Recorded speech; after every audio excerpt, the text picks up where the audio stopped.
Hi, and welcome to another quiet night where we slow things down and drift back in time together. Tonight's story is soft, but the world we're entering was not. We'll be visiting a real place from history, a place meant to bring healing, but often brought pain. You'll see why Victorian asylums were more terrifying than prisons, and how so many were forgotten behind locked doors. But don't worry, this story moves slowly, gently, and I'll be right here, walking beside you. Maybe you're listening in the middle of the night, or just trying to relax after a long day. Wherever you are, and whatever time it is, leave a comment below and tell me where you're watching from and what time it is there. I love seeing how many quiet sleepers are out there around the world. And if this kind of calm, sleepy history helps you unwind, please take a second to subscribe. It really helps this small channel grow. Now, take a deep breath and let your thoughts settle, because our story tonight begins with silence. The fire has long gone out. The coals sit cold and black in the hearth. A faint breeze comes through the window pane, tugging softly at the edge of the linen curtain. You lie still on a narrow bed, iron framed, stiff with old ticking. You're not sure where you are. The ceiling is high, pale, and cracked with age. A small gas lamp flickers near the wall. Its low hiss is the only sound besides your own breathing. You sit up slowly. Your body feels heavy, as if it remembers something your mind does not. There's a taste in your mouth, chalky and bitter. The sheets smell faintly of soap, not your soap, someone else's. A door creaks open. A woman in uniform walks in. Dress is gray, her apron white, her face unreadable. She doesn't knock. She doesn't smile either. "Good morning," she says softly. Though the light suggests it's still early, you don't speak right away. Your tongue feels dry. She steps closer and checks a clipboard. You had a restless night, but no outbursts. You blink at her. "Where am I?" The woman gives a practiced smile. "You're at St. Margaret's. You were brought here yesterday. Don't worry, you're safe now." You feel your heart beat faster.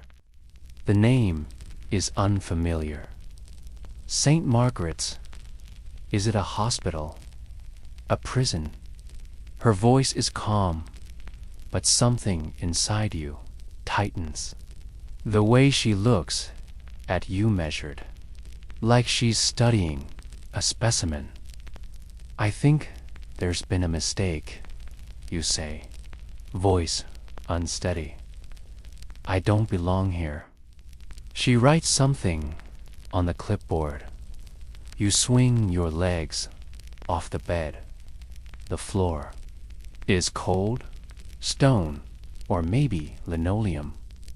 You try to stand. "I really do need to get home," you say again, firmer, but your legs wobble. Your knees nearly buckle. The nurse steps forward, not kindly, not unkindly, not unkindly, need to lie down. Doctor's orders. You shake your head. There's been some confusion. I don't remember. She taps the clipboard again. You were admitted yesterday afternoon. Diagnosis: melancholy with paranoid episodes. You were found walking alone in the street, distracted, repeating things. No identification on you. No known relatives nearby. That doesn't make sense. You remember walking, yes, maybe through the city. Maybe you were upset, but you weren't mad. You were grieving.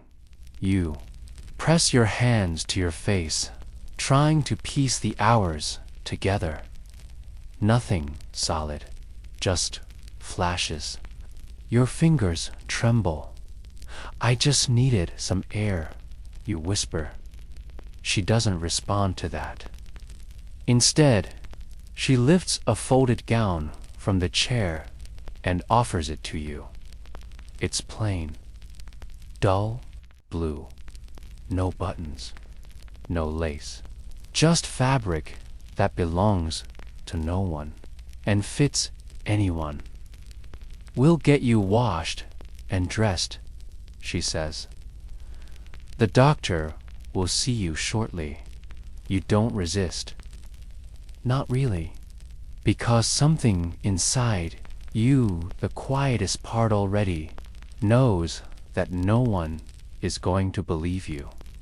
Not here, not anymore.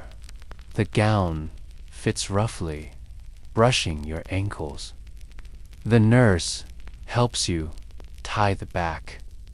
She checks your wrists, briefly, without explaining why, then leads you out into the corridor.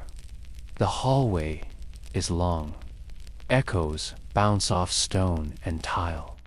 Every footstep feels too loud. Doors line both sides, closed, numbered. Some with small slits for watching. You see other women, silent. Some shuffle past in slippers. One is sweeping, slowly, her eyes on the floor. Another just stands in the corner, facing the wall, unmoving. No one looks up. You pass a small table. There's a teacup there, half full. Cold steam curls above it. A book lies beside it, face down. The pages are wrinkled, as if someone once cried. Into them, the nurse stops at a desk where another woman in uniform sits, writing with a blunt pencil. New intake, your nurse says. Ward 3. The seated woman looks you over without expression. Name. You hesitate. It's strange. You know your name. Of course you do, but it doesn't feel real right now. Not in this place. You say it anyway, quietly. She writes it down. Age. You. Answer. Next of kin. You pause. Then say your brother's name. She looks up. Where is he? I don't know. More writing. Then the nurse leads you onward. Ward 3 smells of bleach and starch. 10 beds, 5 on each side. Neat rows. Everything. Symmetrical. The windows are barred, but high, as if the room itself doesn't trust you to look outside. You are led to a bed by the far wall. It's identical to the one you woke up in. Rest here, the nurse says. Breakfast is soon. Then your first bath. Doctor's orders. You sit slowly. The mattress sighs beneath you. Is there someone I can speak to? You ask, softer now. She nods almost kindly. The doctor will explain everything. And then she leaves. You sit there, blinking. In the pale morning light, you hear distant clattering, tin bowls.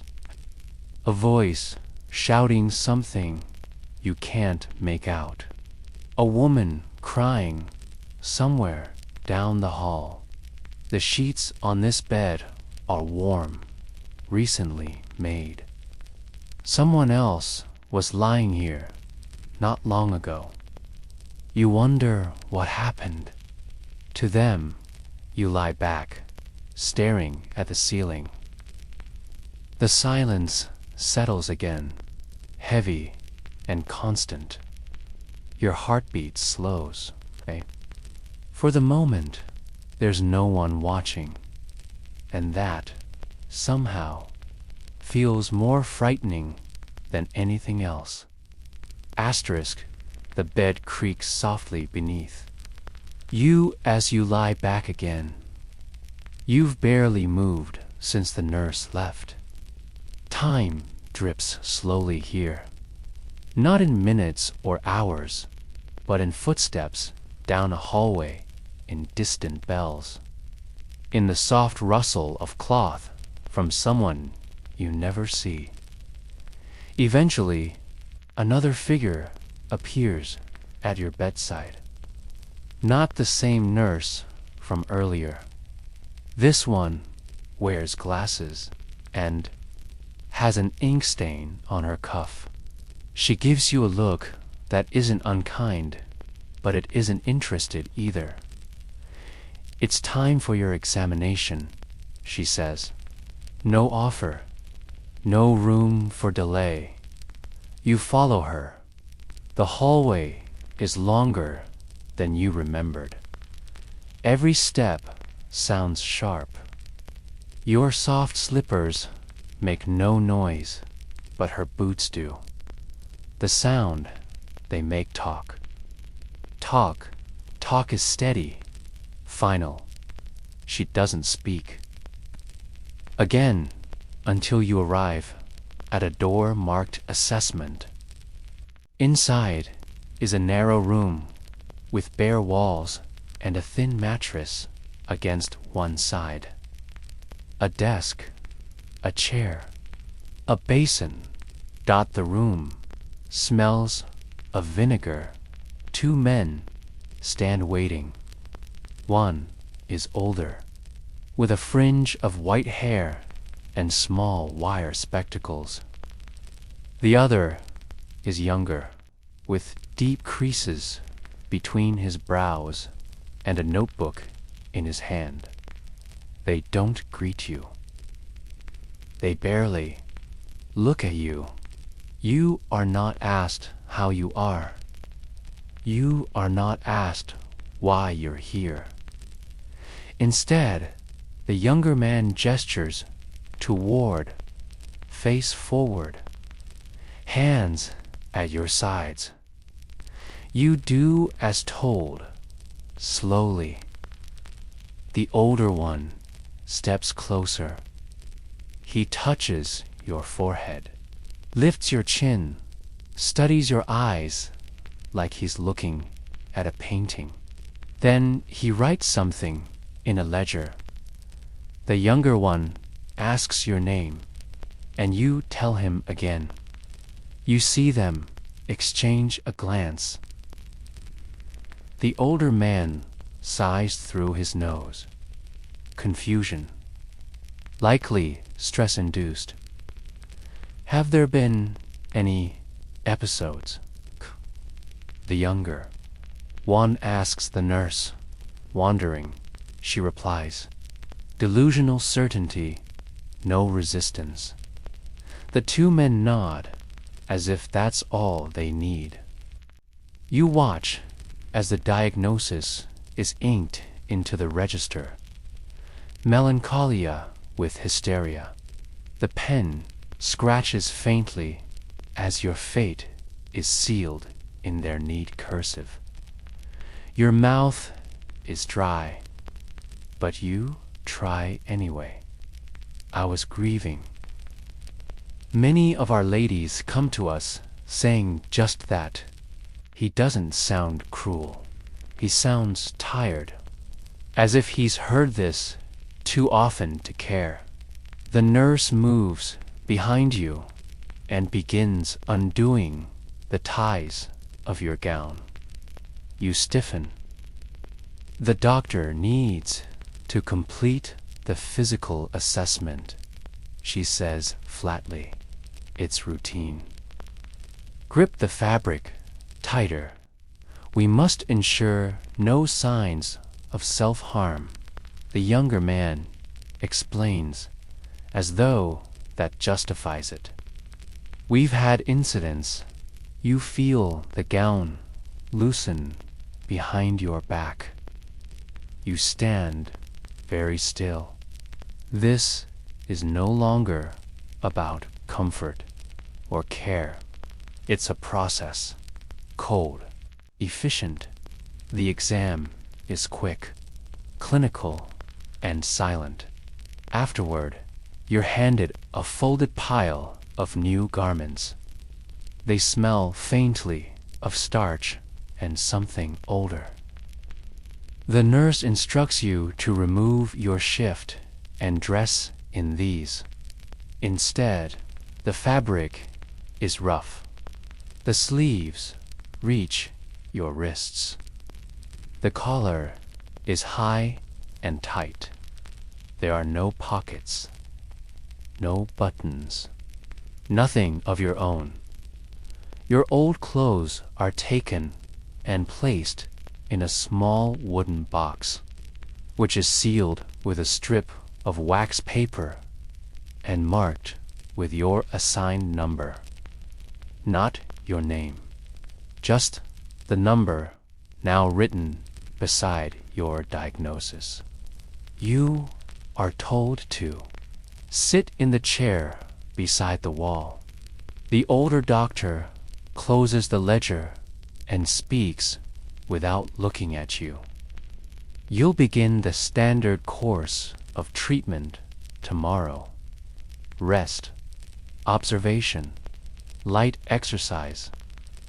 No letters yet. No visitors. We'll assess in 3 weeks. The younger one nods toward the nurse. Take her back. As you walk again down the corridor, you pass another woman, thin, gray-haired, muttering to herself. Her hands twist in front of her chest like she's knitting something that isn't there. She looks at you, not with fear, not with pity, just understanding. The nurse returns you to the ward. Your bed waits unchanged. The same blanket, the same pillow. Nothing soft, but nothing sharp either. Before she leaves, she hands you a small slip of paper. A schedule. Everything is timed. Waking, meals, bathing, walking, sitting. Lights out. No choices, no variations. You sit back on the bed, staring at it. The ink is faded in places. The same paper must be used again and again, handed from patient to patient. You look around at the others now. Some are reading, some are just waiting. For what? You're not sure. There's a woman a few beds down, who stares at the ceiling without blinking. Her lips move, but you can't hear what she's saying. Another one pulls thread from her sleeve and tucks it into her palm like a secret. The quiet is heavy. It's not peaceful. It's thick with things no one is saying. Later, your lead down to the bathing room. Steam hangs low in the air, clinging to the tile. A wide stone tub sits in the center. The water is lukewarm. You're told to enter it slowly, and you do. A matron scrubs your back with a stiff cloth. Not harsh, but not gentle either. You say nothing. She say nothing. She says nothing.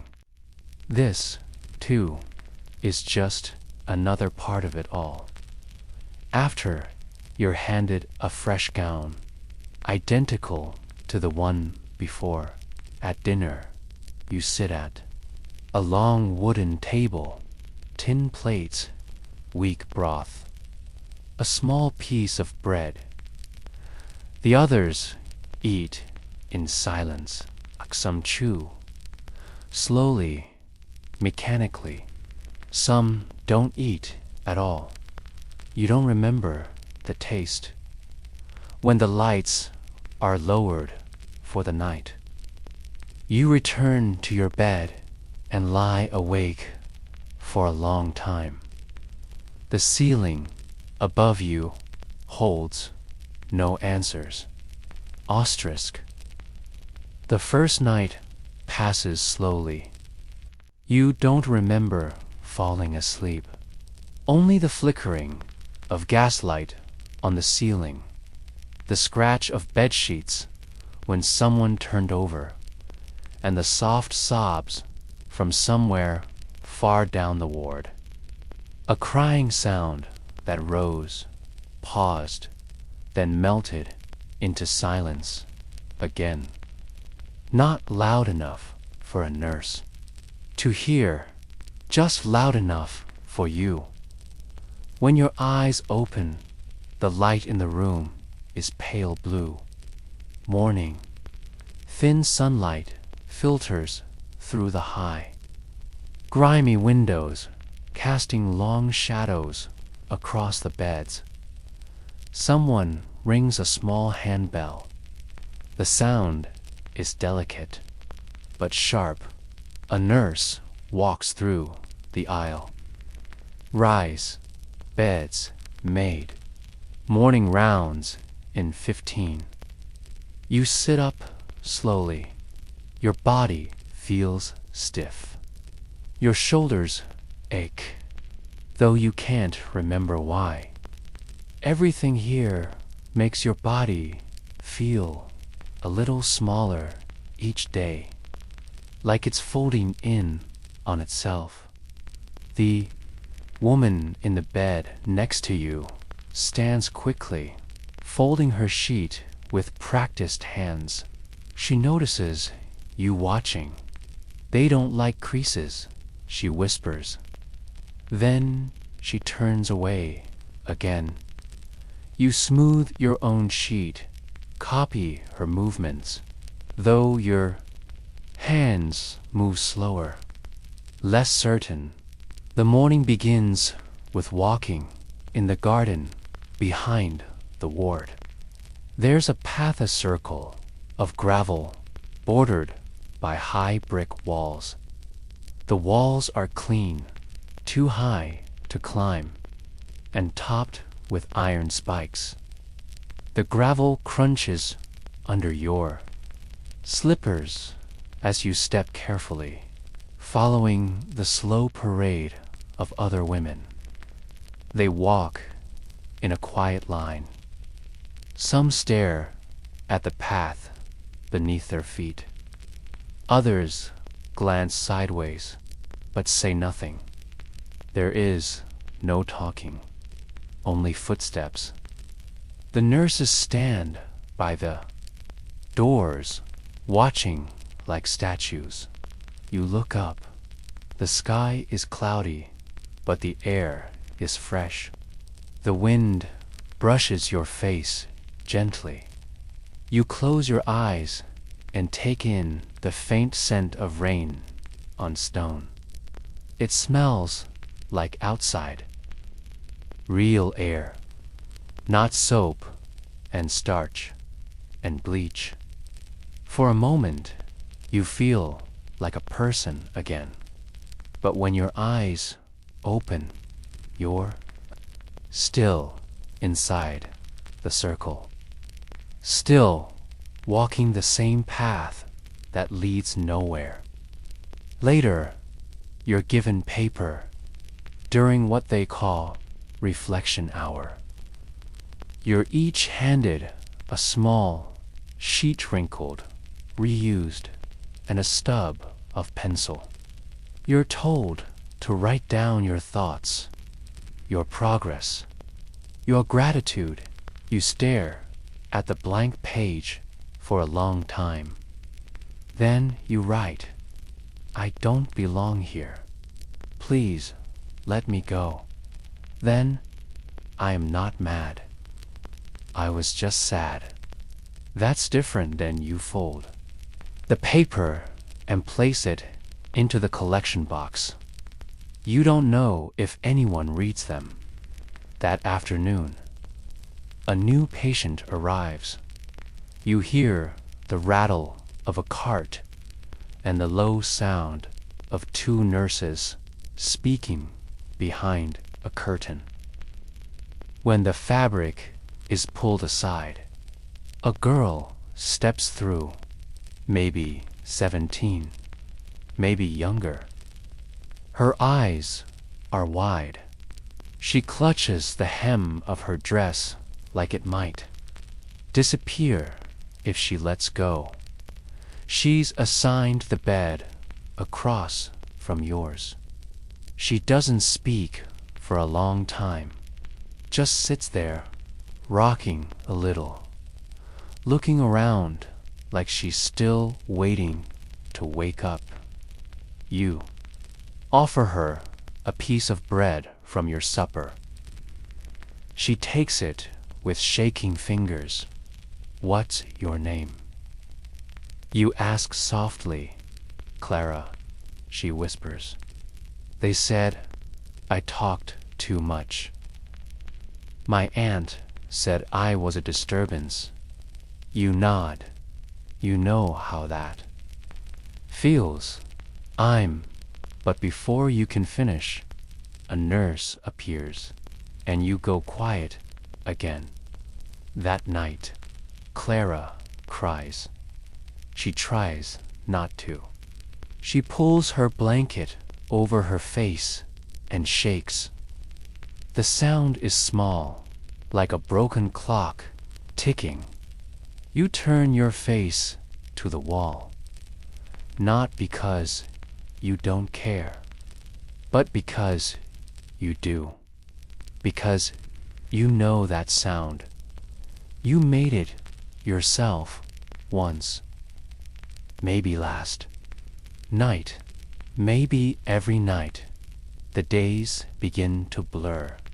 You learn the rhythm of the place, the meal bells, the walking hours, the bath times, the creaking footsteps of the night matron. The difference between the soft knock of a nurse and the hard knock of a doctor. You learn who to avoid. The woman who whispers to the wall. The man in the hallway who speaks in rhymes and carries a doll made from cloth scraps. You learn the words not to say, the tone not to use, the quiet that keeps you safe. Clara follows you everywhere now. She watches what you do and copies it. Folds her sheets like yours. Eat when you eat. Stands when you stand. One morning, you find a string tied in a bow beside your bed. For luck, she says, smiling shyly. So we don't forget who we are. You tuck it into your sleeve. Then, one day, your name is called, not your number. Your name, it's the first time you've heard it since the examination room. The nurse says it without looking at you. She tells you the doctor has scheduled a treatment. You follow her without speaking. You pass the garden path, but do not go outside. Instead, you're led into a stone corridor with a low ceiling and no windows. The light here is gas-fed and dim. The air smells of rust and oil. The door at the end is marked simply, Therapy. Inside, there's a chair with leather straps, a cabinet with small bottles, a basin that a man stands in the corner adjusting a machine with wires. Another nurse stands. Nearby, with folded arms, the doctor turns and smiles at you, too brightly. Today, we begin something new, he says gently. You've been stuck, but we can help. You glance at the chair. You don't move. He steps closer. Don't be frightened. Many have benefited from this. Just a small stimulation, a recalibration of the nervous system. You want to run, but your legs stay still. You want to shout, but your voice hides in your throat. And so, when they gesture, you sit, because here, resistance is just another kind of madness. The leather of the chair is cold beneath you. You sit stiff-backed, your palms sweating slightly against the worn wooden armrests. You try not to look at the straps, one near the shoulder, another at the wrist, one down by the ankle. None are fastened, not yet. The doctor hums softly to himself. He's preparing something on a tray. A set of small glass bottles, each filled with a clear or cloudy liquid. One has a faint blue tinge. Another holds something that looks like oil. You glance sideways. The machine in the corner makes a soft clicking sound. Metal coils wind around its body. A thin wire snakes from it, ending in two small pads the size of coins. The doctor lifts one. Of them, now, you may feel a light tingling, he says, too cheerful. Just a pulse. It helps redirect energy, stimulates the brain, clears the fog. The nurse doesn't move. She's watching you expressionless, not unkind, just quiet, distant.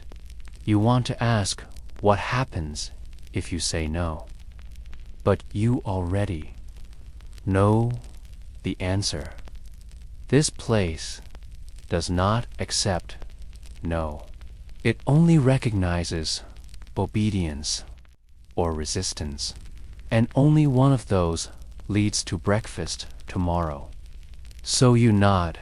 You feel the pad press softly against your temple. Then the other, at the base of your neck.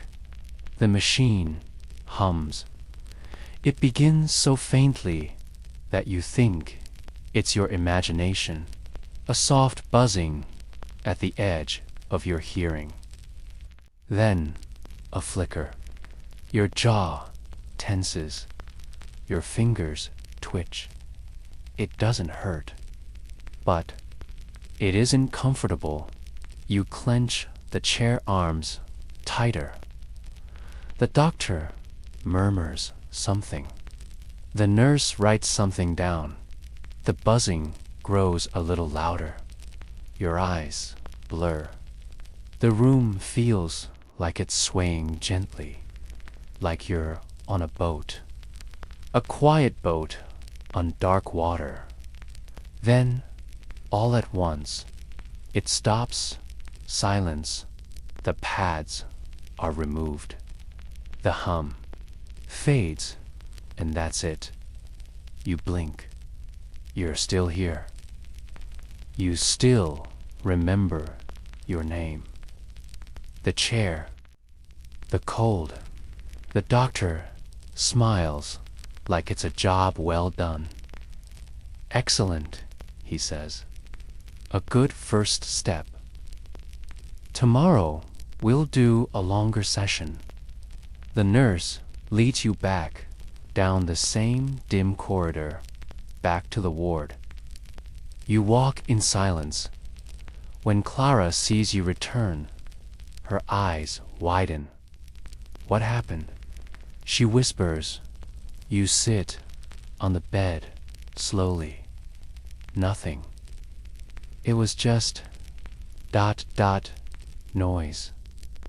That night, you sleep strangely. Your dreams are vivid and shifting. You see your old home, your mother's face, someone laughing in a garden you don't recognize. But everything moves too quickly. The images flicker like candlelight and melt into each other.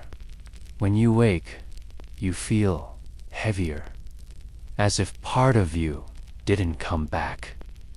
The days continue. Clara is quiet now. You can tell she's afraid. She asks more questions than before, softly, only when no one else is nearby.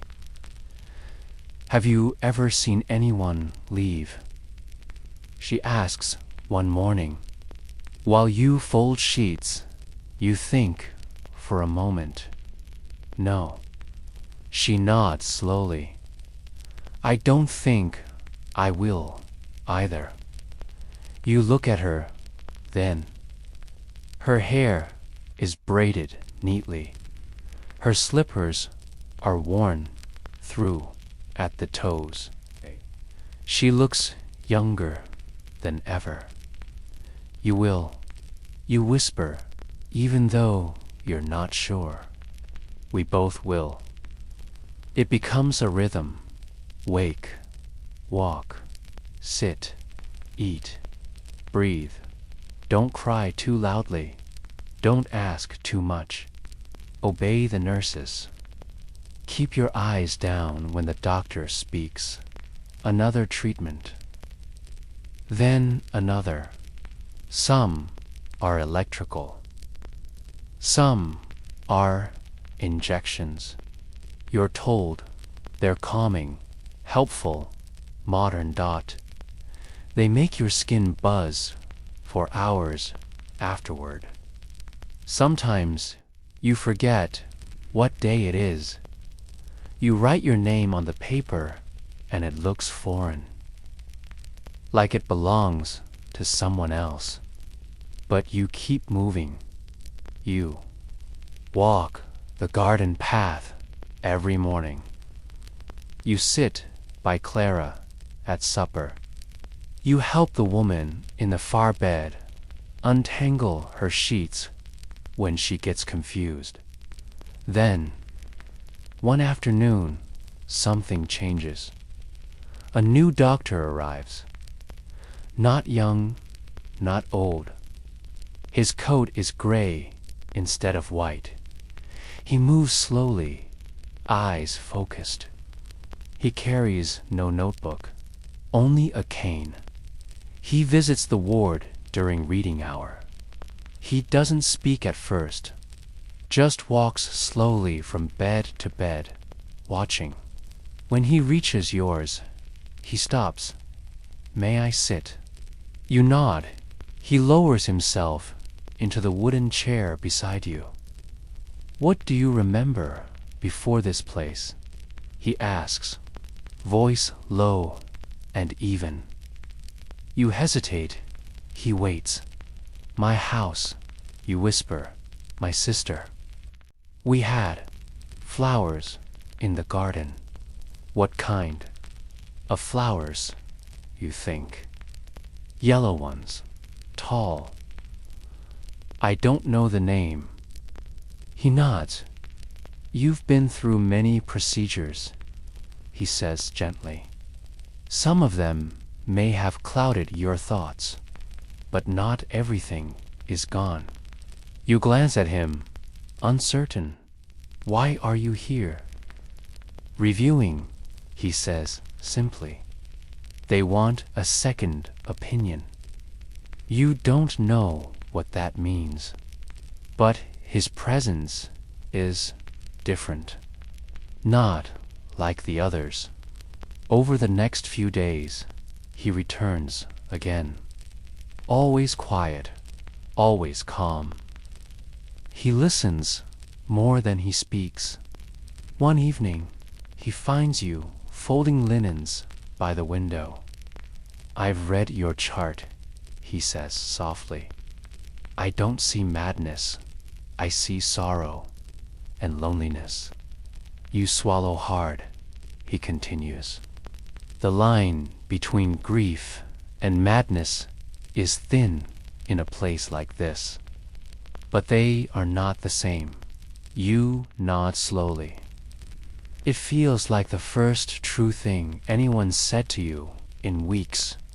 He doesn't offer promises, but before he leaves, he places a small paper in your hand. It's a drawing, a flower, tall, yellow. You stare at it long after he's gone.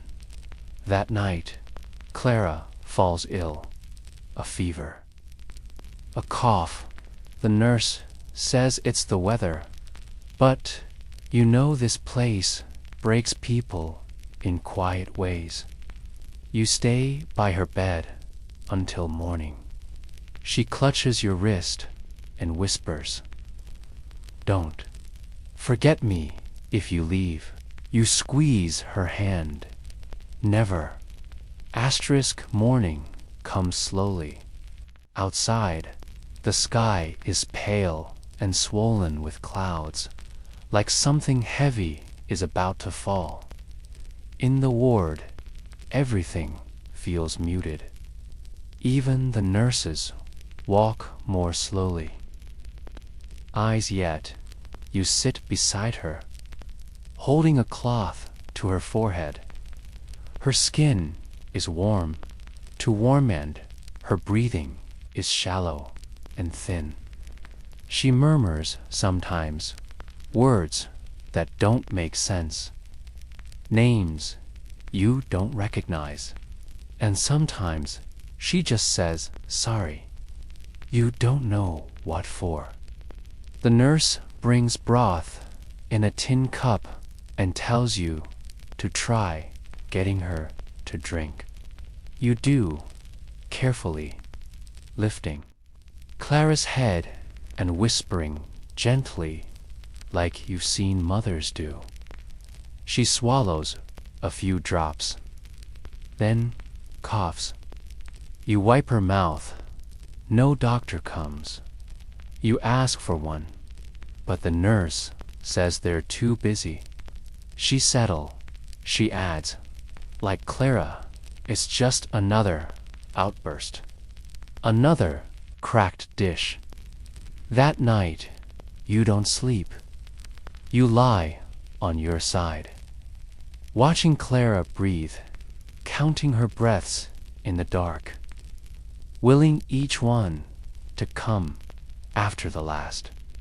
You don't hear the footsteps until they're at your bed.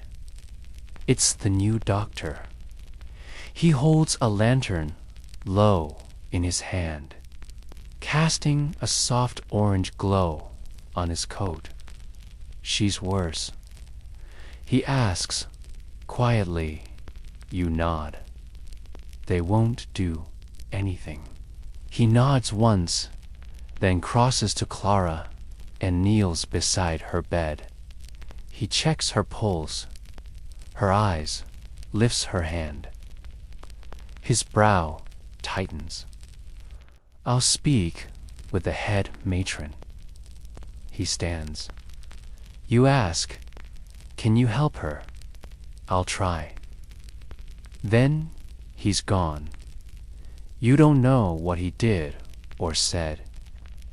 But the next day, Clara is moved, not to another ward, but to a different room, a warmer room, with windows that open and a nurse who doesn't sigh when you ask a question. You visit her in the mornings. She's still weak, but she smiles when she sees you. They let me have 2 blankets. She whispers, it feels like something is shifting. You begin to notice more things. The door at the far end of the hallway that used to be locked now stands open.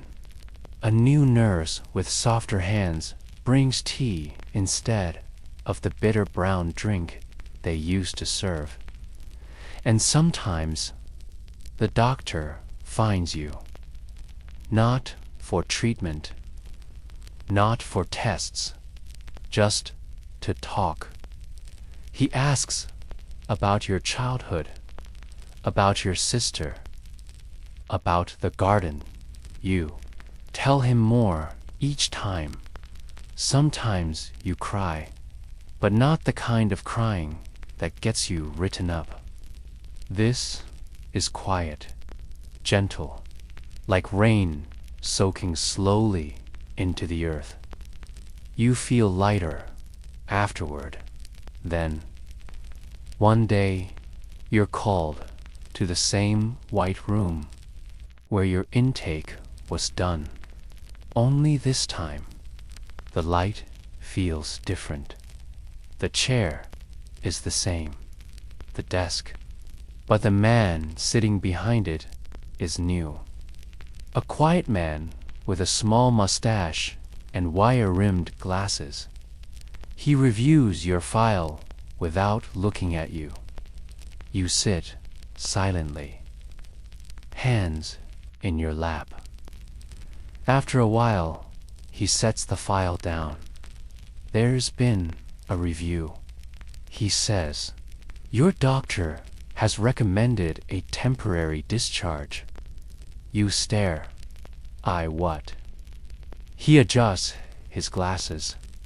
You'll be placed in a supervised residence, still monitored, but outside these walls. You don't know what to say. It feels like air has returned to your lungs, but you've forgotten how to breathe it. You nod, and just like that, the day arrives. Your bag is packed by someone else.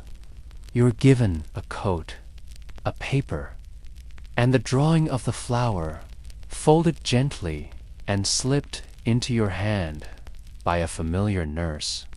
Clara watches from her window. You wave. She waves back slowly. Smiling through the glass, the gate creaks open. You step out into the street where the carriages rattle and the people walk briskly. The air smells like coal and cold metal, but it also smells like possibility. The wind touches your face, and for the first time in many weeks, you walk in a direction that leads away. The residence is small, a plain stone building with white shutters and a garden full of half-dead roses. The woman at the door is kind. She has thick gray hair and eyes that don't flinch. She shows you to your room. A small bed, a chair, a shelf with 3 books. It's not much, she says, but it's yours. And it is. You sleep that night in silence, not in fear, not with guards, just the quiet hush of wind brushing against the window. The next morning, you dress yourself. You walk to the garden. You pick a yellow flower, still damp from the night rain. You hold it in your hand and feel real. That afternoon, a letter arrives. It's from Clara. It's short, a single folded page. It reads, "I'm better. They say I might leave soon. I kept your string. I hope you kept mine." You smile. You take the flower you picked and press it between the pages of your book. That night, you sit by the window. You think of everything behind you not as a dream, but as a storm you passed through. And you know now, it wasn't madness, it was grief, it was loss, it was being unseen in a world that didn't understand. But you survived it. You are here, and outside, the wind sings like it remembers your name. Asterisks, the days pass slowly in the little residence. You wake to the sound of sparrows on the windowsill, and the creak of old pipes as water moves through the walls. The light filters through sheer curtains in a pale, golden hush. Not gaslight, not lanterns, just morning light, gentle and honest. The floor is cool beneath your feet. You move softly, still half expecting someone to call your name, give you orders, point to a chair, but no one does. You choose your own clothes. Now you run your fingers along each garment, even though there are only 4. But the simple act, choosing what to wear, feels like lighting a candle inside your chest. You sit in the kitchen with the landlady, Mrs. Green, who has thick knitting fingers and always smells faintly of lavender soap. She pours tea and sets 2 cups on the table like it's the most natural thing in the world to sit quietly and simply. At first, you don't speak much. Words feel like they might shatter the peace. But over time, you ask what kind of tea it is. Then you ask about the Catan, old gray one, with half an ear and a slow blink. Mrs. Green smiles. His name's Albert. He's nearly 20. Albert curls up on your lap that afternoon. You stroke him gently, your fingertips tracing the rise and fall of his ribs. His purring hums softly, like distant thunder under wool. It's been 3 weeks. You haven't seen the doctor again. But each day you feel a little more solid, like your bones are returning to your body after years of being made of glass. Still, there are moments you wake sometimes to the feeling of someone watching. Not real, just echoes. A flash of metal in your mind, a whisper you can't trace. You sit up in bed and remember where you are. Then you breathe deeply, again and again, until your lungs remember how to carry you. One morning, you walk to the corner shop by yourself. It's only 4 streets away, but it feels like walking through a maze. People pass you. Some look, some don't. A child drops a red ribbon and you pick it up, handing it to her. She thanks you without fear. That too feels like a small miracle. You return with a small tin of biscuits and a folded newspaper.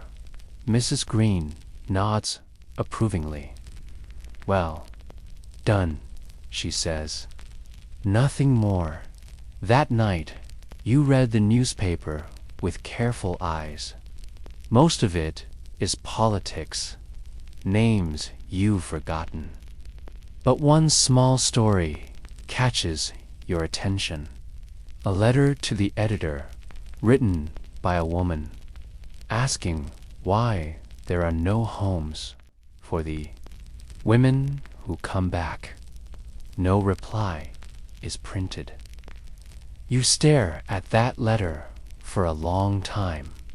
You think of Clara. You think of the ones who never left. Later, under a wool blanket, you write a letter of your own. You don't know who will read it, but you write it anyway, to whom it may concern. I was not always the person they said I was. I was lonely and tired and grieving, but I was not broken. What broke me was not my sadness, but the place where they put me to fix it. There are many of us, and we are quieter now, but not gone. Please remember that we are still here, still people, still hoping, still worth saving. Anonymous, you seal the letter and tuck it in your drawer. The next week, Clara writes again. Her handwriting is shaky, but still hers. She says she started helping the nurses folding linens, reading to those who can't read for themselves. They trust me now, she writes. They said I might be ready in the spring. You smile, and yet, that night, you cry again, not from pain, but from release. You are crying for the first time as yourself. You take slow walks through the town. You visit a park you once knew and sit on a bench beneath a great iron lamppost. The trees sway above you like gentle giants. A young couple walks past, arms entwined, laughing at nothing. You don't envy them, but you remember. You remember what it was to want something soft and real. You begin sketching again. Not well, not like before, but your fingers remember the rhythm. You draw flowers, buildings, the cat. A pair of eyes you don't sign, but know belong to Clara. You ask Mrs. Green If there's a library, there is, she says. Would you like me to take you? No, you answer. I think I'd like to try walking there myself. She smiles and pours more tea. You stand before the library doors the next day, heart thumping softly. The air smells of old paper and dust as you step inside. The librarian glances up, offers a nod, and returns to her desk. You drift between shelves, running your fingertips along spines, names of authors long dead, titles faded by time. One book catches your eye, voices from the quiet. Rooms, a study of women in care. You open it, inside is a story. Yours, Clara's, others like you. And suddenly, you are not alone. You sit by the window, reading page after page. The light shifting as the day moves on. By the time you leave, the sky has turned violet. You walk home slowly, as if afraid the weight of that book's truth might lift you off. The ground. That night, you write again. This time, not to no one, but to Clara. Dear Clara, I found a book today. We are in it. Not by name, but still. It says we existed. It says we mattered.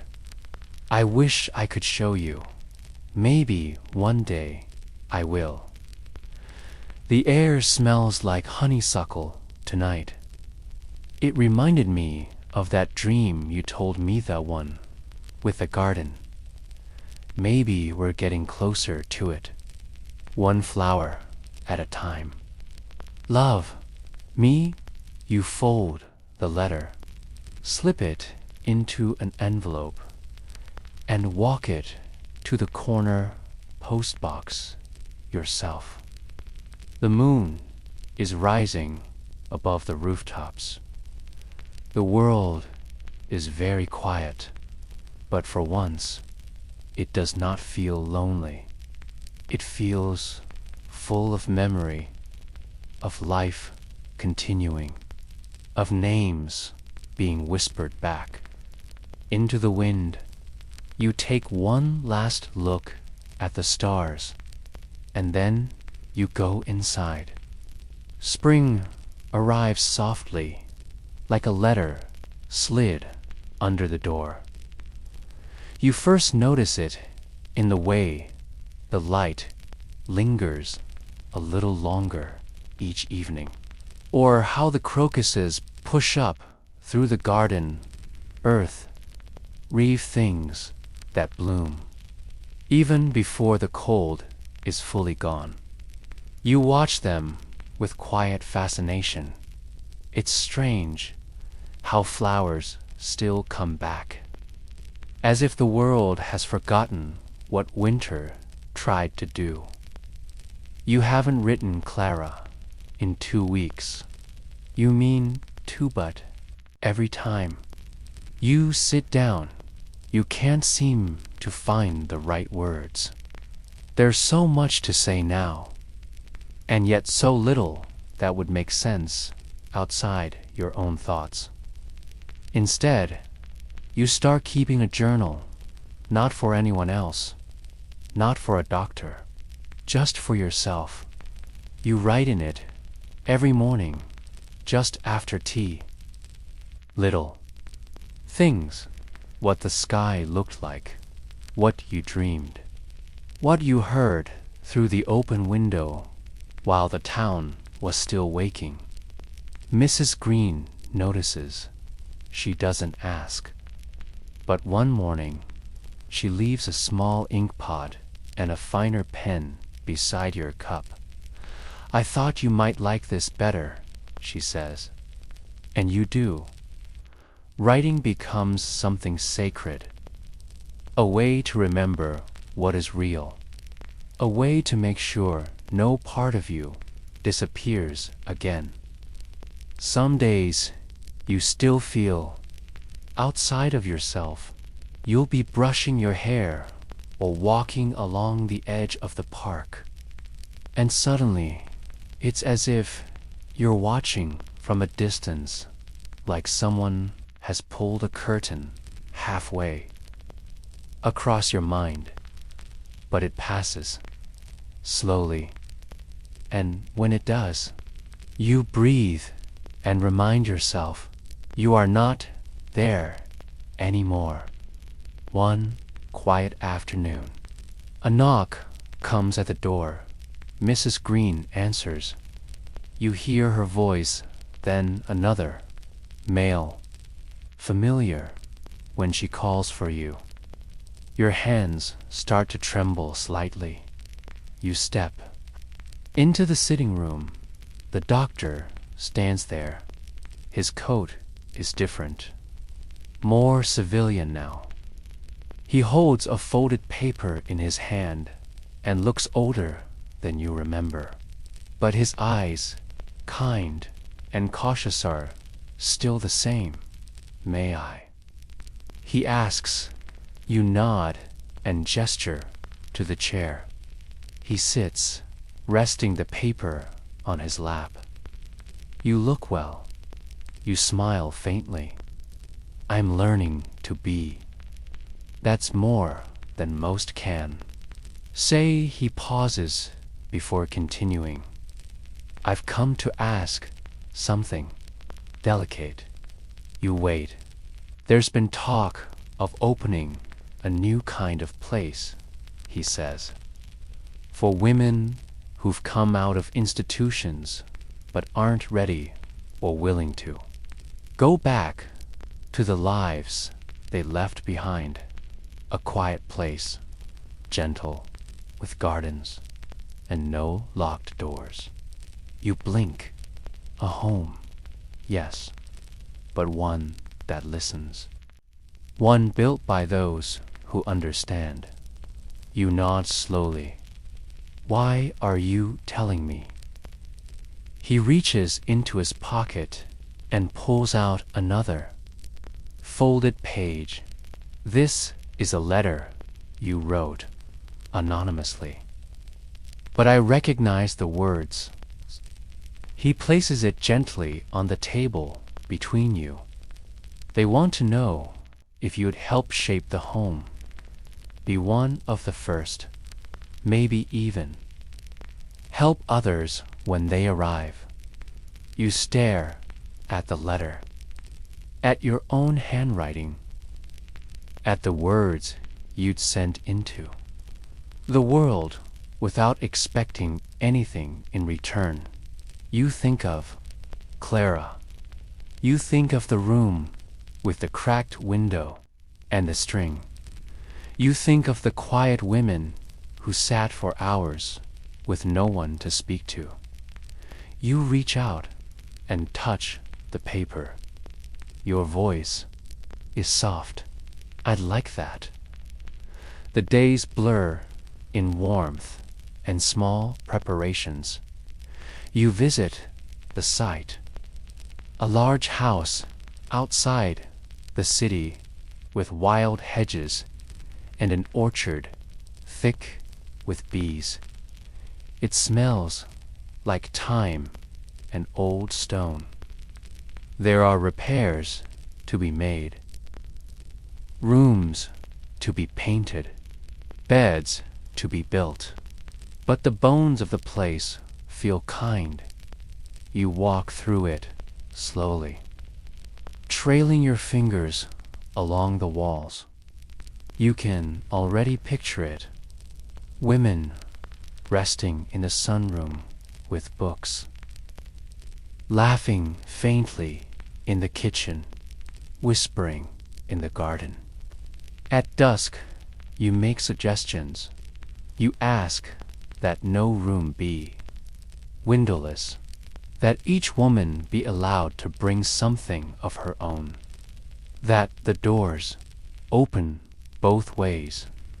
They listen. They write your name on a plaque near the entrance, small letters beneath a larger title. Hollowfield Recovery House. You don't want credit, but something about seeing your name carved in wood instead of paper makes it real, Clara writes again. Her letter is short and filled with hope. She's been offered a release. She asks if there's a place for her.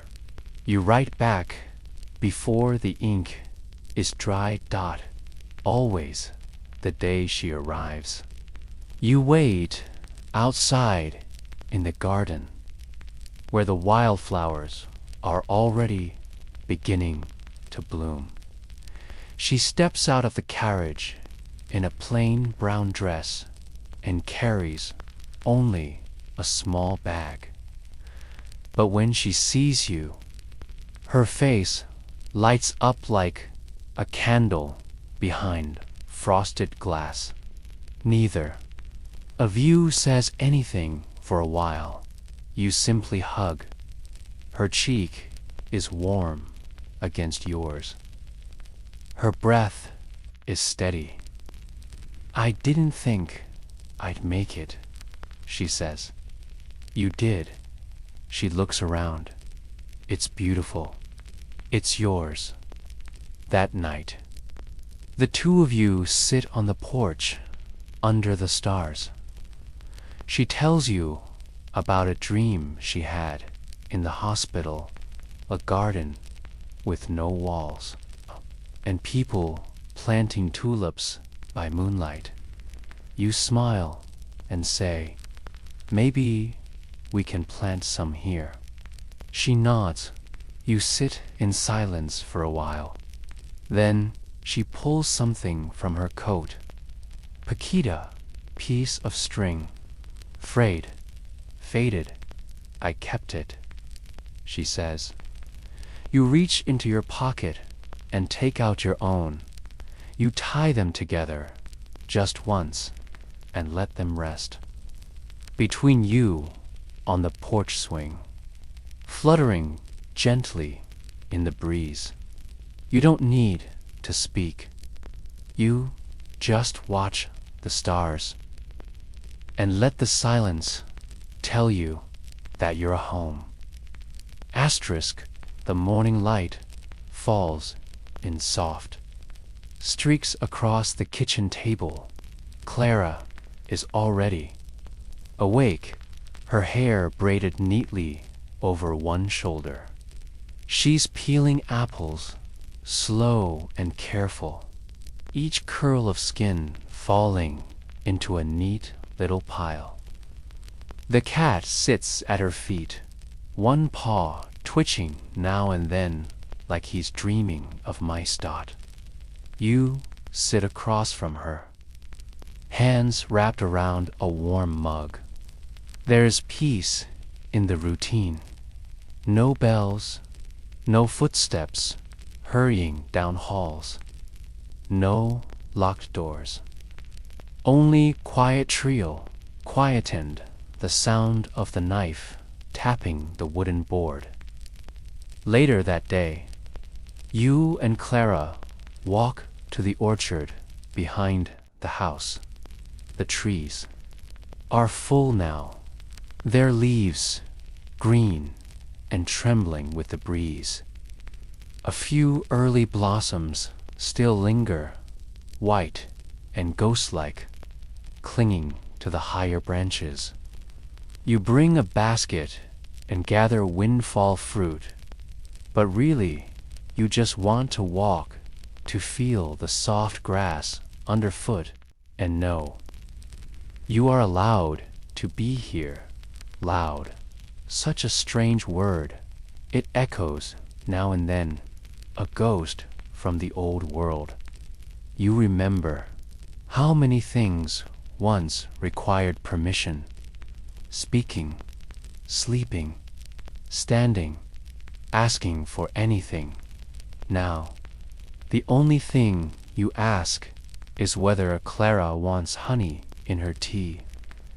You take turns reading in the afternoons. She likes poetry.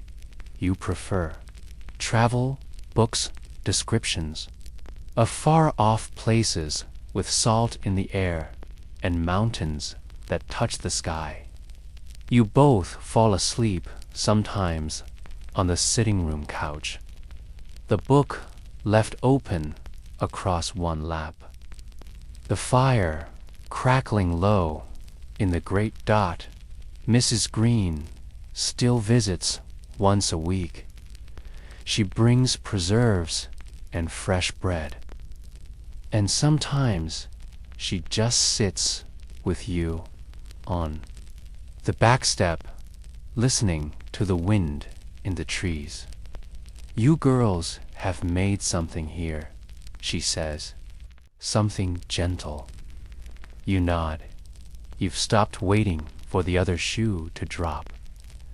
There are still days when your hands tremble without reason, or when a sharp sound makes your heart race, but they are fewer now, and softer. You no longer fear yourself. One afternoon, you find Clara in the garden, sitting with a notebook on her knees. "What are you writing?"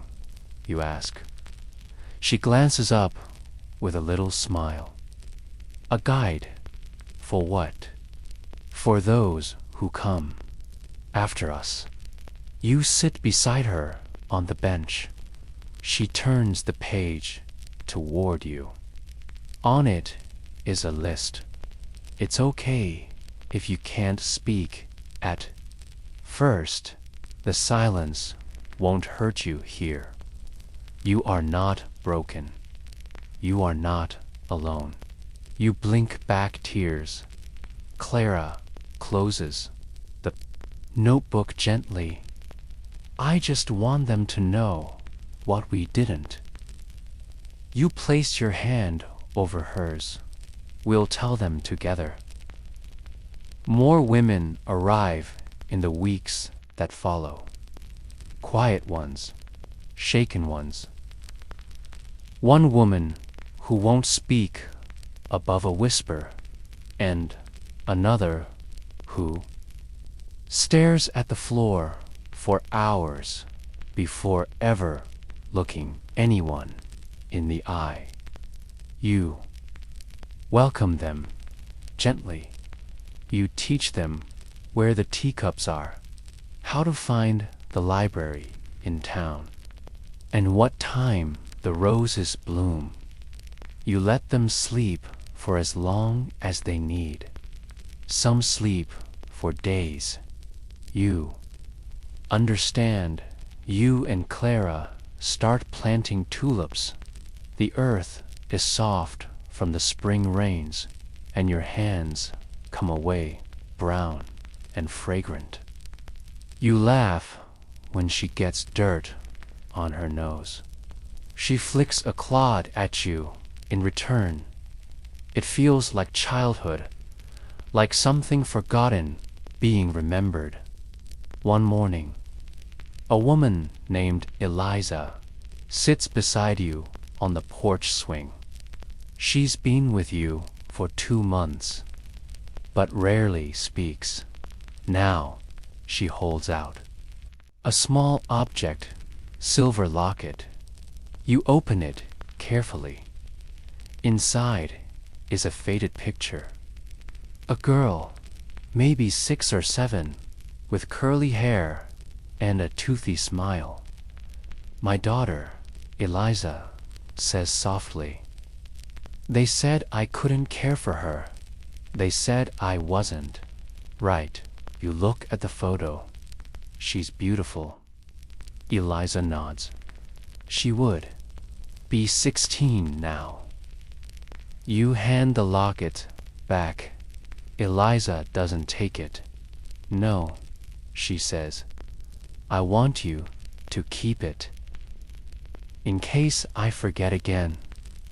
You hold it gently, like something made of breath. You won't. You say, but you take it anyway.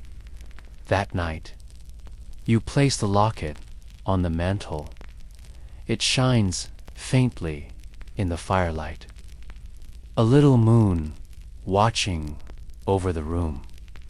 In the summer, you begin. Leading the walks. At first, they're short, just to the grove of poplars, past the edge of the field.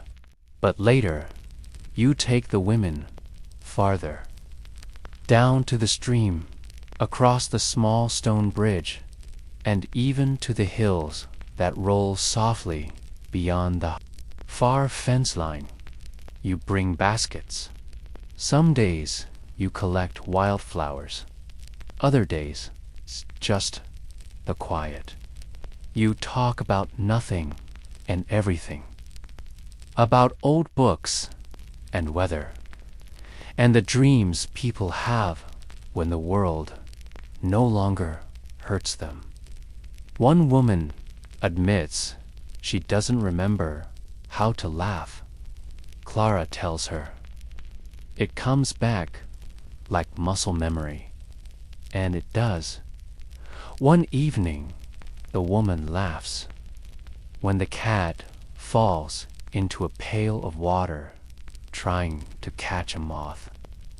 It's loud and sudden, and she claps her hands over her mouth in surprise, but you smile. She doesn't stop laughing, not right away. You light lanterns that night and string them across the porch, watching the moths swirl like tiny white spirits in the glow. You and Clara sit together again, a shared blanket across your knees. She leans, her head on your shoulder. Do you think we'll ever leave this place? She asks. You're quiet for a long time. I don't know, you say, but I don't feel trapped. Neither do I, she whispers. That's new. You watch the sky turn from blue to ash to velvet, and in that velvet, 1,000 stars arrive like a promise. You remember something else from your journal. Some healing looks like staying still. And tonight, stillness feels like home. Asterisk, the seasons shift again. By the time the apples ripen fully, you've almost stopped counting how long it's been. Time slips differently here. It doesn't hurt like it used to. It doesn't feel like something chasing you. One morning, you wake to the smell of cinnamon and fresh bread. Clara is in the kitchen, apron dusted with flour, humming softly as you turn something golden from the oven. You don't even ask what it is. You just smile and sit near her, letting the scent wrap around you like a shawl. Today feels like a baking day, she says. You nod. It smells like safety. You both laugh, a quiet sound shared over cracked tile and steam rising from mugs. Later, you walk out to the edge of the field with a journal still tucked under your arm. You like to write out here now, beneath the tall, trembling trees. The wind makes them whisper like the voices of women who came before. You think of them often, not with pain, exactly. More like a soft weight you carry in your chest. Women who, had no names in records, no family who asked questions, no visitors who left flowers. Sometimes, in your writing, you name them, made-up names, gentle ones. You give them small joys, a daughter who visited in secret, a window that opened when no one was looking. In some way, it feels like giving them back something the world took. You once asked the doctor why he came to you with that letter. He said, because your voice didn't sound like an echo. It sounded like a beginning. You think about that now, with the ink smudging your thumb and your breath soft in the afternoon air. Maybe you did begin something. Maybe. Healing looks like this, a place where no one asks you to forget. In order to move forward, at Hollowfield, the past is not erased. It's simply laid down gently, like a coat you no longer need to wear every day. One of the new women. Sophie is younger than the rest, barely 20. She arrived with nothing but a crumpled paper clutched in her hand. It took 2 days before she spoke. It was only 3 words. They were wrong. You let her say nothing more. You let her rest. Weeks pass. Sophie starts to walk in the garden alone, stopping often at the lavender to let it brush her fingertips. One day she approaches you and says, I'd like to plant something. You help her.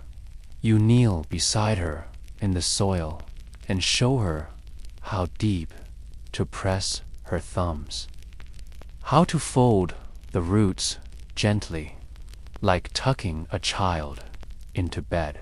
She chooses forget, dash me, dash nots. You say nothing, but you smile. Later, Clara leans over and whispers, she's starting to come back.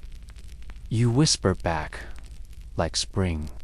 One afternoon, the postman arrives with a letter addressed to you. It's stamped from the city. Inside is a formal invitation from a small medical college, asking if you'd be willing to speak to the graduating class about your experiences. Not as a patient, as a woman who helped create something better. You hold the letter for a long time. Before you say anything, that evening, after the dishes are washed and the lanterns lit, you stand in the common room and read it aloud. Clara places her hand over yours when you finish. Will you go? She asks, I'm afraid. You admit. She nods. That makes sense. Then, softer, but you're not who you were. The other women gather around. They don't push. They don't cheer. They just sit quietly with you. Their presence like a circle of hands. You realize then you're not being asked to speak for them. You're being asked to carry your own story in your own way to people who've never heard anything like it. You look down at the letter again. All right, you say, I'll go. The train ride is quiet and slow. You sit near the window and watch the landscape. Roll past fields and chimneys and half-built towns. Every so often, you catch your reflection in the glass. Superimposed over the sky, you arrive just before dusk. The college is smaller than you imagined. You're led to a modest lecture hall where a circle of young men and women wait with notebooks and curious expressions. You clear your throat once, twice, then you begin. You tell them what it's like to wake up in a place where your name wasn't spoken aloud, where voices were soft only because fear made them so. You speak of stone corridors, of cold breakfasts, of hands that never reached to hold. But you also speak of Clara, of letters strung across walls, of the string you once tied to a cracked window frame. You tell them that healing isn't always a staircase, sometimes a spiral, or a path that vanishes and reappears. You don't cry, but some of them do afterward. A girl with ink-stained fingers comes up to you. I didn't know places like Hollowfield could exist. She smiled. They didn't, until we made one. That night, you return to Hollowfield. The air is thick with night jasmine. Clara waits for you on the porch, her eyes lit by the lantern glow. Well, she asks. You nod. Good, she says. Now come inside. We've saved you some pie. You follow her in, the door creaking gently behind you as you eat.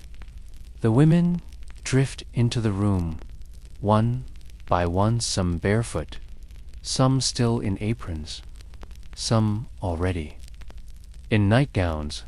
They sit around you in a circle, sharing warmth and quiet laughter.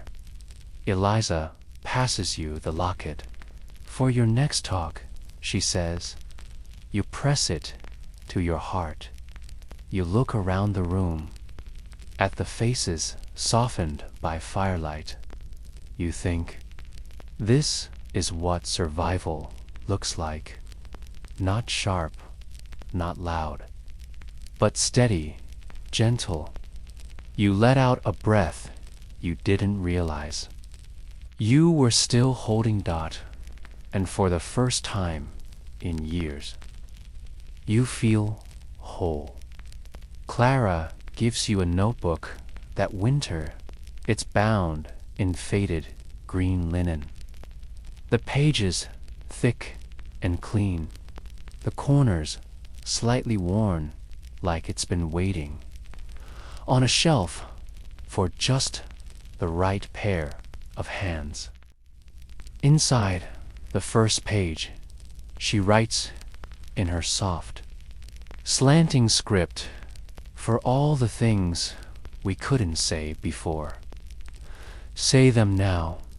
You run your hand over the words and close the cover gently. A quiet permission, a beginning again, and then you open it, take up a pencil, and begin. Your handwriting isn't as neat as hers, but that doesn't matter. What matters is the way the words spill, slow and steady, like water loosening old stones. You don't write about pain. You write about firelight and tea, and the sound of laughter coming through the cracks in the floor. You write about healing, not as a miracle, but as a garden, slow to grow, full of quiet roots. You write about every woman who sat with you in silence and slowly, over days and weeks, found her voice again, and you leave space in case others want to write too. The snow begins early that year. You and Clara take turns lighting the morning fire. She's always better at it. Something about the way she builds the kindling. And the flame always catches faster in her hands. The windows frost over by December. Inside, you hang blankets, stitch hand warmers, and help sew new quilts from old scraps. Hollowfield becomes a patchwork of warmth and color. One evening, you all gather in the main room to read aloud. Sophie reads a poem she wrote. Eliza plays a small wooden flute someone found at a market. Clara tells a story about a girl who kept a song in her pocket for years until one day she sang it, and the walls around her melted like butter. You read from your notebook, just a paragraph. It's about a morning where you woke up and didn't feel afraid. No one claps, but Clara smiles. And that's enough. In January, a woman named Annette arrives. She's older than most, perhaps 50, maybe more. Her face is aligned, her coat worn thin, and she clutches a cloth bag to her chest like it holds the last pieces of herself. She doesn't speak for a week, but she listens. She sits at the edge of every gathering, eyes half closed, absorbing the rhythm of Hollowfield like a song she once knew but forgot the words to. One morning, you find her in the kitchen. She's boiling water, nothing else. Just water. When you ask if she needs anything, she says quietly, "I just wanted to hear it boil." That sound reminds me of my mother. You nod. Later that day, you write that down in your notebook. The sound of healing can be something as small as water boiling. Hollowfield changes in small ways. A birdhouse appears outside one window. Someone knits scarves for the goats. Mrs. Green drops off a sack of lemons and says they reminded her of sunshine and shoulders not burdened by shame. You and Clara rearrange the bookshelves. You place the titles with the softest names on the lowest shelves. So they're the first things newcomers see when they arrive. A kind of word dash welcome, and the women keep writing. One day, Sophie comes to you with a poem folded into a perfect square. She presses it into your palm and says, "I don't need to be saved anymore, but I do want to be seen." You open it later. In bed, under a lamp, it's 4 lines long. Simple. I was a locked room. Now I am a house with open windows. Some days the wind blows through and I still flinch. But I don't close them anymore. You cry a little. not out of sadness, out of awe. The first letter from a doctor arrives in spring, then another and another. You begin to receive quiet inquiries from people who've heard through whispers, through Clara's talks, through the ripple of rumor that something strange and soft is happening at Hollowfield. They ask questions. How do you structure your days? What medicines do you use? What qualifications do your staff hold? You don't laugh. You just write back honestly. There are no formal medicines, just gardens, tea, silence when needed, words when ready, and love, though you never write that word. Not because it doesn't belong, but because it's too big for paper. You start collecting the letters in a wooden box. Sophie paints a tiny flower on its lid, a forget-me-not. You nod. Appropriate. Clara finds you one day under the willow tree. You're reading aloud from a novel, voice soft and steady, and 3 of the women lie on blankets in the grass, their eyes closed, listening. She sits beside you, rests her head on your shoulder. You've become a lighthouse, she says. You shake your head. I'm not sure I shine that brightly. You don't have to, she says. You just stand still. That's enough. You place a hand over hers. Neither of you speak for a while. The wind moves gently through the willow branches. Somewhere nearby, the cat knocks over a watering can, and someone laughs. Clara lifts her head and looks at you. I used to wonder if I was meant for something more, she says, and now I think I was meant for this. You nod. So was I. As night falls, Hollowfield glows from within. Soft lamps, voices in the kitchen, footsteps above. You walk through the hallways slowly, touching door frames, checking quilts, turning over mugs to dry by the sink. A caretaker's rhythm. At your bedside, you find another poem. No name, just a folded page. It reads, "There are still days when I wake up and wait for the door to lock behind me. But it never does. And slowly, I begin again." You slip the paper into your notebook and you sleep.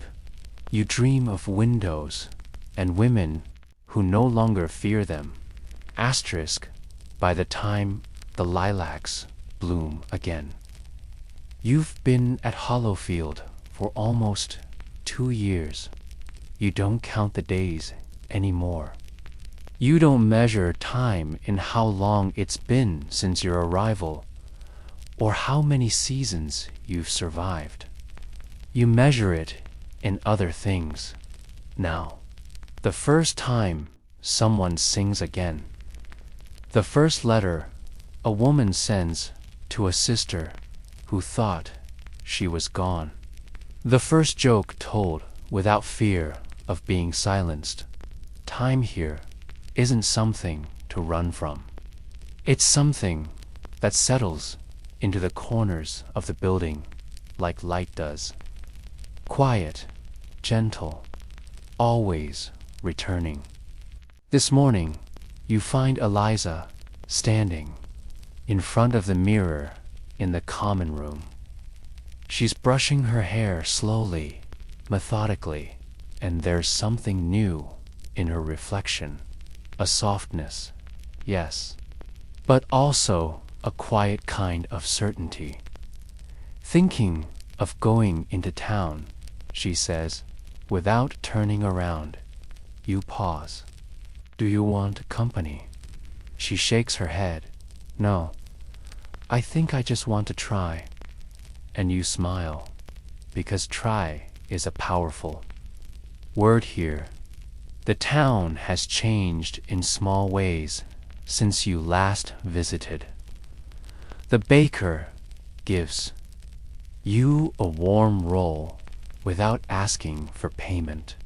The librarian keeps the shelf of donated books dusted. Even the postman tips his hat a little lower when he delivers the mail.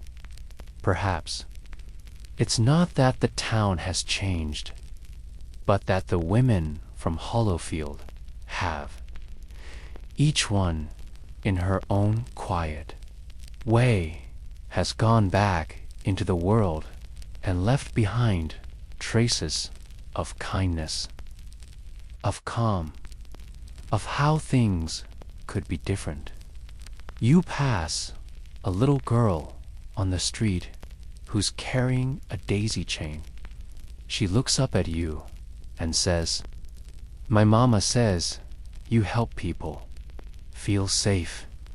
You nod, touched, and you think, maybe this is what healing does.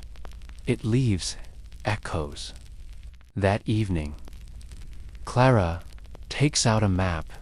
It's old, the kind that cracks along the folds. But she spreads it across the table anyway and places a teacup on each corner to hold it down. You sit beside her. "What are we looking for?" you ask. She smiles. Places like Hollowfield, or places that could become one. She points to small villages, abandoned cottages, even old estates no longer in use. "There's a need," she says simply. You nod, because you've read the letters to women asking for help, asking if there's a place near them, asking if it's too late. Clara looks up. "Do you think we could do it again?" You look around, at the women laughing by the hearth, at Sophie reading by the window, at Eliza returning from town with fresh ink and stamps. "Yes," you say, "I do." The planning takes months. You begin with small things.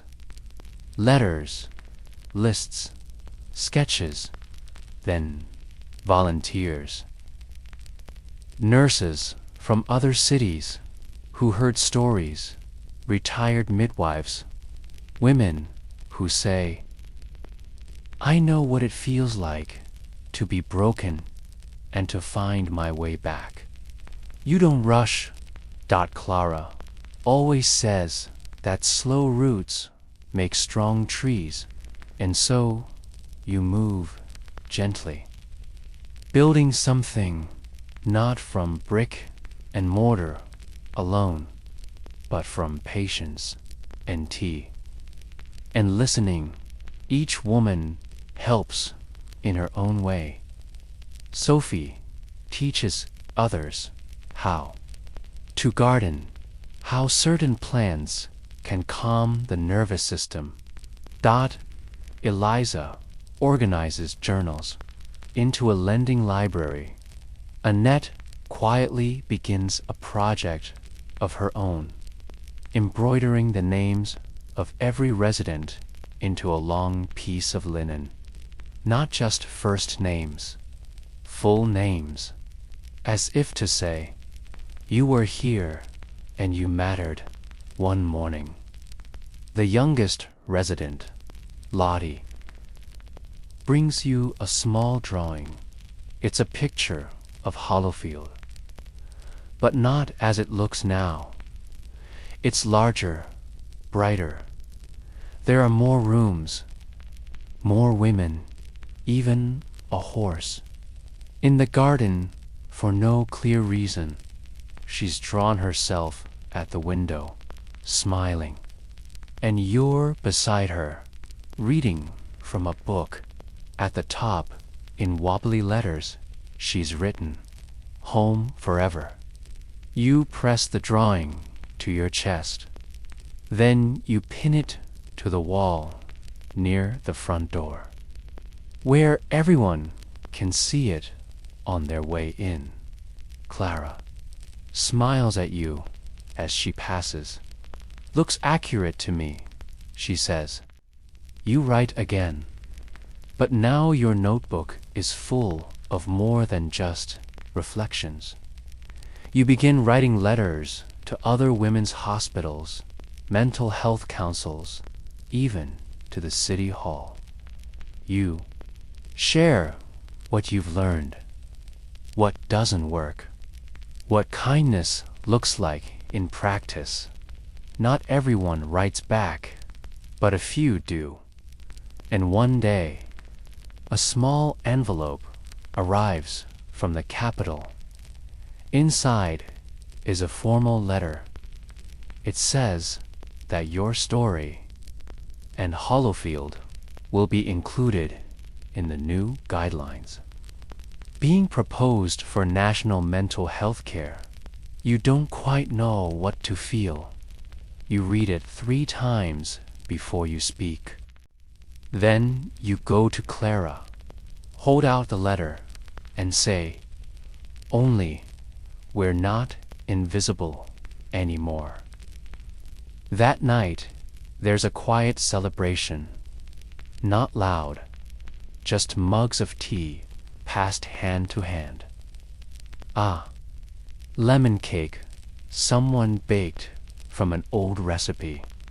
Soft music on the E. Wind up, GRAMOPHONE.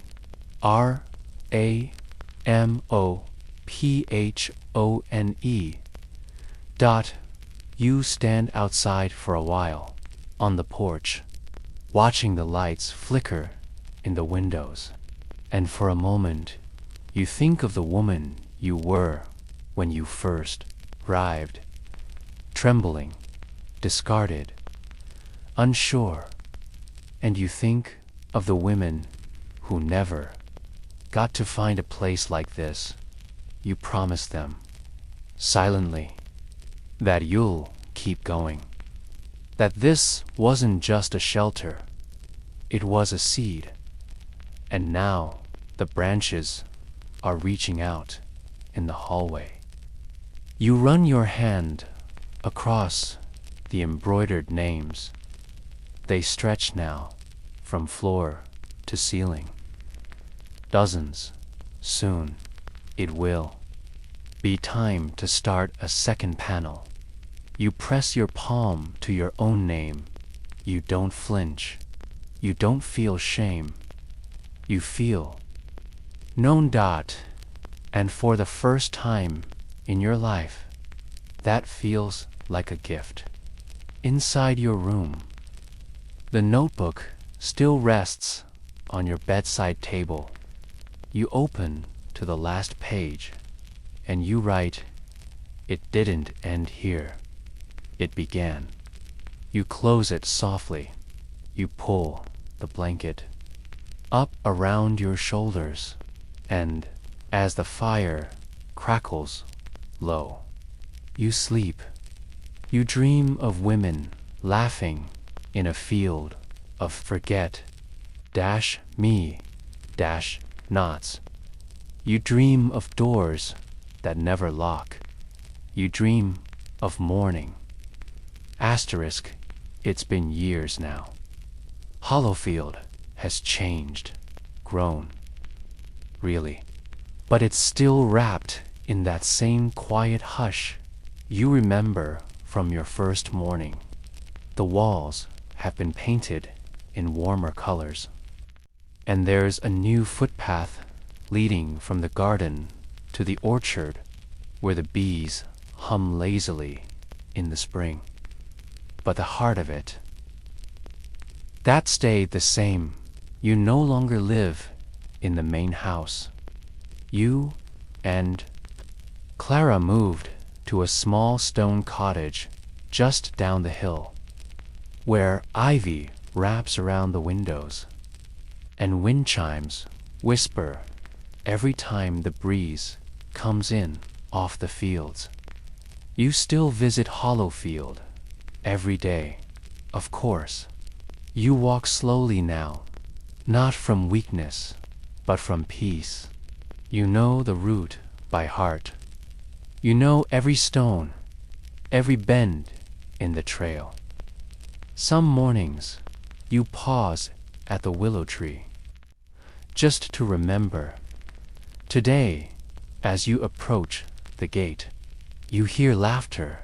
It's Sophie's voice, and someone new, a younger woman. You haven't met her yet, but you smile, because the laughter is the same inside. The house is full. There are fresh herbs hanging from the rafters to dry.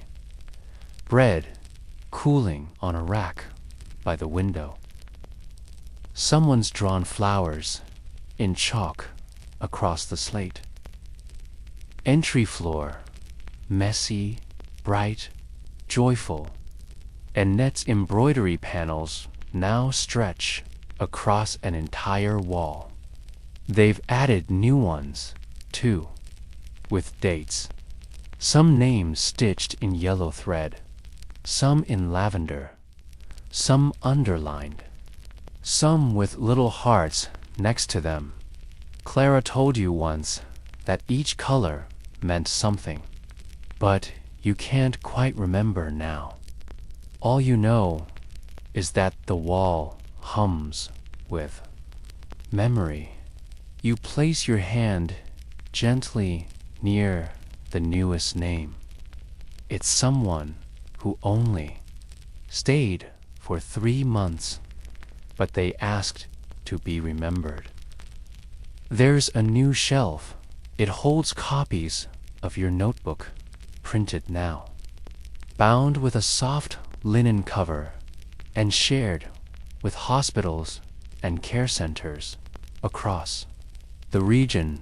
The title on the spine is simple: Begin Again. Sometimes you still hear your own words read aloud by strangers, nurses, librarians, even students visiting on quiet afternoons.